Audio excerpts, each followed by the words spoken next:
कृष्ण। स्वागत है आप सभी का मेरे H S Bhardwaj YouTube channel पर। आज मैं आपको कुछ शुभ योगों के बारे में जानकारी दूंगा।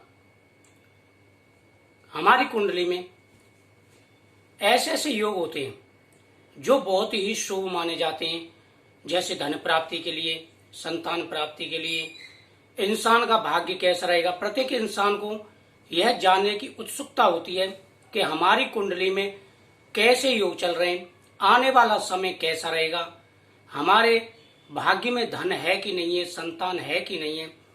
और ये संभवतः प्रायतः सभी के मन में ये जिज्ञासा होती है कि हमारा भाग्य आगे कैसा रहेगा। कभी किसी इंसान पर कोई मुसीबत या परेशानी आती है तो वह कुंडली का अवलोकन कराते हैं, कुंडली चेक कराते हैं। तो कुंडली में हमारे में कई प्रकार के योग बनते हैं। आपने देखा होगा कि बहुत से इंसान शुरुआत में गरीब होते हैं, लेकिन अचानक विपुल धन के स्वामी हो जाते हैं। उनकी कुंडली में विपुल योग होता है, विपुल धन योग होता है। अचानक तरक्की पे तरक्की करते जाते हैं। कुछ लोग ऐसे होते हैं जो अच्छा पैसा होता है, लेकिन अचानक उनकी लक्ष्मी नष्ट होना शुरू हो जाती है, तंगी आ जाती है, कर्ज बढ़ जाता है। तो ये सारा ग्रहण का खेल होता है। कुंडली में ग्रह किस स्थिति में बैठे हैं, कब कौन से ग्रह की महादशा चल रही है, कब कौन सी ग्रह की अंतरदशा चल रही है, कुंडली में ग्रह किस स्थिति में बैठे हैं, अशुभ में या शुभ में, ये सभी उन्हीं पर आधारित होता है। हमारी कुंडली में दो भाव ऐसे होते हैं जो सबसे महत्वपूर्ण माने जाते हैं, और यह माता लक्ष्मी यानी पाराशर संहिता के हिसाब से, पाराशर के हिसाब से ऋषि पाराशर थे, उन्होंने ज्योतिष ज्ञान दिया था। उनके हिसाब से जो दो स्थान होते हैं कुंडली में सबसे महत्वपूर्ण माने जाते हैं, माता लक्ष्मी का और भगवान विष्णु का। यह स्थान होते हैं लक्ष्मी स्थानम त्रिकोणम च विष्णु स्थानम केंद्रकम तयोः संबंध मात्रेणम राजयोगिकम भवेत। यानी जो त्रिकोण स्थान होते हैं 5 और 7, यह माता लक्ष्मी के स्थान माने जाते हैं, और जो केंद्र होते हैं यह भगवान विष्णु के स्थान माने जाते हैं। अगर आपकी कुंडली में त्रिकोण और केंद्रस्थ का अगर आपस में संबंध है तो आपका राजयोग कुंडली में होता है।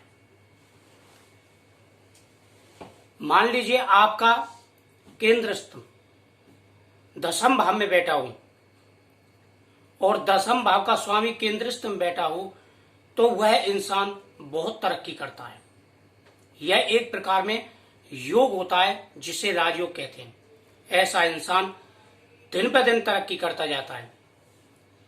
शुभ ग्रह का दृष्टि हो, शुभ ग्रह का अगर ऐसे आपस में संबंध हो तो इंसान राजयोग बनाता है, धन की प्राप्ति होती है, तरक्की करता है, अच्छी मेहनत करता है, व्यापार अच्छा चलता है, उसकी नौकरी सरकारी तक लगती है, उसका जो व्यापार होता है वो दिन दूना रात चौगुना बढ़ता है। इंसान को पिता का पूरा पूरा सहयोग मिलता है और इंसान हर प्रकार की कामयाबियां हासिल कर लेता है। इंसान के इतने अच्छे योग बन जाते हैं कि वो प्रत्येक चीज जो चाहता है वही हासिल कर लेता है। दूसरी बात करते हैं त्रिकोण की, यानी 10वें भाव का स्वामी अगर 9वें भाव में हो और 9वें भाव का स्वामी भाग्य अगर 10वें स्थान में हो तो इंसान बहुत कुछ हासिल कर लेता है। इंसान वो चीजें हासिल करता है, तरक्की करता है, संतान की प्राप्ति होती है, भाग्य उसका बहुत अच्छा होता है। जिस चीज पर वह हाथ रख देता है वह चीज उसी की हो जाती है। उसका हृदय बहुत विशाल होता है, उसकी जो अपना स्वभाव होता है वो धार्मिक प्रकृति का होता है, दयालु प्रकृति का होता है। अगर कोई आपके सामने सहायता के लिए आता है तो आप सहायता के लिए तत्पर तैयार हो जाते हैं। इतना अच्छे योग बनते हैं। अकेला भाव कारक, अकेला भाव कारक जो है कारक स्थान में अगर अकेला बैठा हो और उसके ऊपर ग्रह की दृष्टि ना हो, आसपास कोई ग्रह भी ना हो, तो वह उस भाव का नाश करता है। कारको भाव नाश है, यानी मान लीजिए आपकी वृश्चिक लग्न है, आपकी वृश्चिक लग्न है और भाग्य चंद्रमा होकर के चतुर्थ भाव में बैठा है, उसके साथ कोई ग्रह नहीं है, उसके आसपास कोई ग्रह नहीं है, तो उस ग्रह उस भाव से संबंधित कार्यों में वह बाधा डालेगा। जैसे माता के लिए, भूमि जायदाद आदि के लिए, सवारी के लिए, इन कार्यों में जो है परेशानी डालता है। छठे भाव का स्वामी अगर छठे ही भाव में बैठा हो तो क्या फल देगा? छठे भाव का स्वामी अगर छठे ही भाव में बैठा हो तो वह इंसान शत्रुओं पर विजय करने वाला होता है। उस इंसान का भाग्य बहुत ही अच्छा होता है। हर प्रकार के क्षेत्र में वह संघर्ष जरूर करता है, लेकिन कामयाबी भी उसे उतनी ही बड़ी मिलती है। स्वास्थ्य के लिए बहुत ही अच्छा होता है। शरीर में अगर कोई परेशानी है, वह अपने बल पर, अपने आत्म बल के द्वारा उस परेशानी को भी हरा देता है। कोई शत्रु से कितनी भी ईर्ष्या करे, कितनी भी बोले, लेकिन उसका कुछ नहीं बिगाड़ पाता। कोर्ट कचहरी का अगर कोई चक्कर पड़ा हुआ है तो वो उसमें भी विजय हासिल करता है।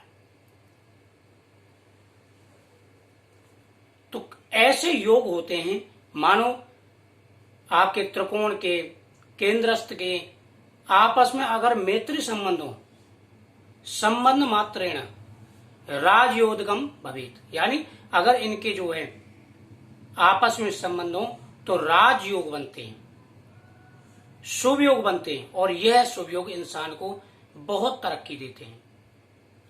पंचमी इसका जो संबंध होता है वह संतान से। आदमी कला क्षेत्र में अच्छा होता है, आदमी एक्टिंग क्षेत्र में बहुत अच्छा कामयाब प्राप्त करता है, और इसमें कई ऐसे योग बनते हैं जो इंसान को बहुत कामयाबी दिलाते हैं। यानी इंसान के चाहे एजुकेशन क्षेत्र हो, चाहे कला निधि, इससे कला निधि योग भी बनता है जो कला क्षेत्र में इंसान को बहुत कामयाबी दिलाता है।